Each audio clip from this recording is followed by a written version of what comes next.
Thank you, Kristen, for your intro about medicine. Next up, Serene.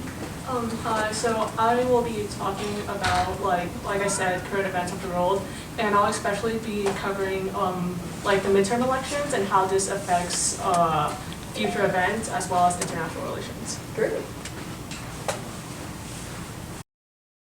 So knowing what's going on in the world is important, especially in tumultuous times such as these, with the COVID pandemic and like rising inflation, economic recession. First, the midterm elections and the results, as well as what effect this has on their states and our country. Next, the 2024 presidential election, the biggest candidates in their political platforms, as well as what this means for the US. And lastly, international politics, because relations of other countries affect our country as well. So first, let's talk about the 2022 midterm elections. So in America, 6 states were at the center of the midterm elections this year. The 5 that Biden flipped in 2020 presidential election: Arizona, Georgia, Wisconsin, Michigan, and Pennsylvania, and then Nevada. Arizona has historically been a Republican red state and was one of the states that Biden flipped in 2020, which made it one of the more uncertain states in this year's 2022 midterm elections. Georgia was yet another flip state. And Senate control last midterms came down to Georgia, giving 2 Senate seats to the Democrats, which made it one of the more watched states in this year's midterm elections. And Michigan was a flip state as well. And Michigan's Democratic governor, current Democratic governor, faced Trump-endorsed Republican opponent.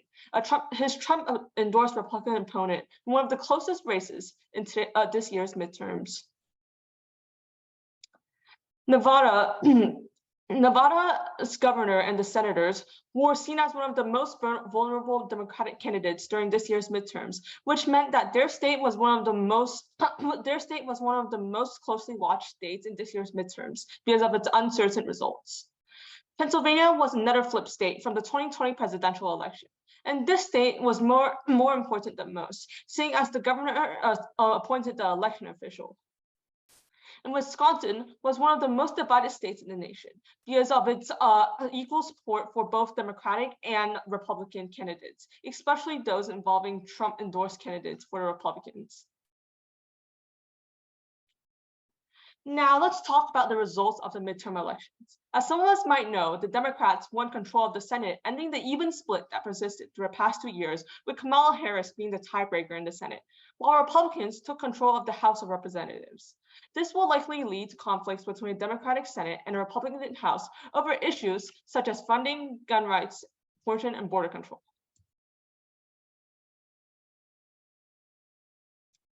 Now let's move on to the 2024 presidential election.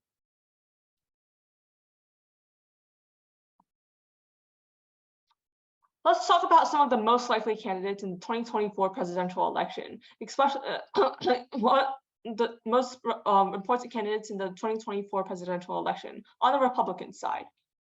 So first up is Donald Trump. And the former President Donald Trump is one of the leading Republican candidates on the Republican side of the presidential election.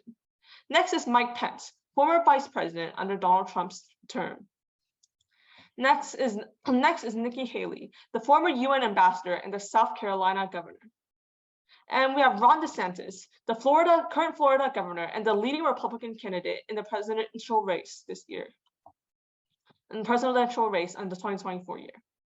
And then we have Greg Abbott, current governor of Texas, who, although not officially confirmed to be running, is popularly seen as one of the leading candidates in the 2024 presidential election.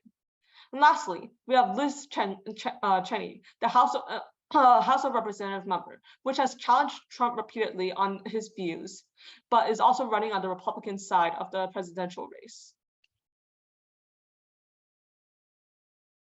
Now let's move on to leading Democratic presidential candidates in the 2024 presidential race.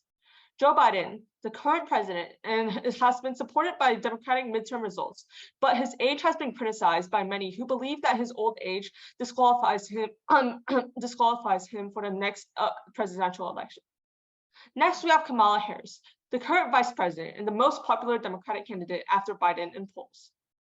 Next, we have Gavin Newsom, the current California governor, who is not expected to challenge Biden, but will run for president if Joe Biden does not.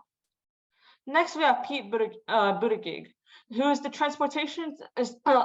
head of transportation secretary and led efforts in rebuilding the infrastructure of America. And lastly, we have Gretchen Whitmer, the Michigan governor, which campaigned for abortion rights. Let's talk about some of the current predictions for the presidential election according to polls across the country. Current polls show Florida Governor Ron DeSantis leading the path on the Republican side, with former President Donald Trump and current President Joe Biden lagging behind it. A recent dip in Vice President Kamala Harris's ratings has pushed her behind California Governor Gavin Newsom in the polls.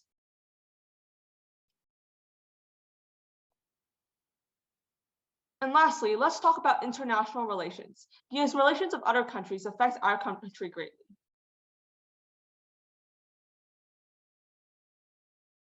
The US is currently involved in armed conflicts with Maghreb, Africa, Somalia, Syria, Yemen, and the Persian Gulf, excluding conflicts where the US provides financial aid, such as the Russia-Ukraine war.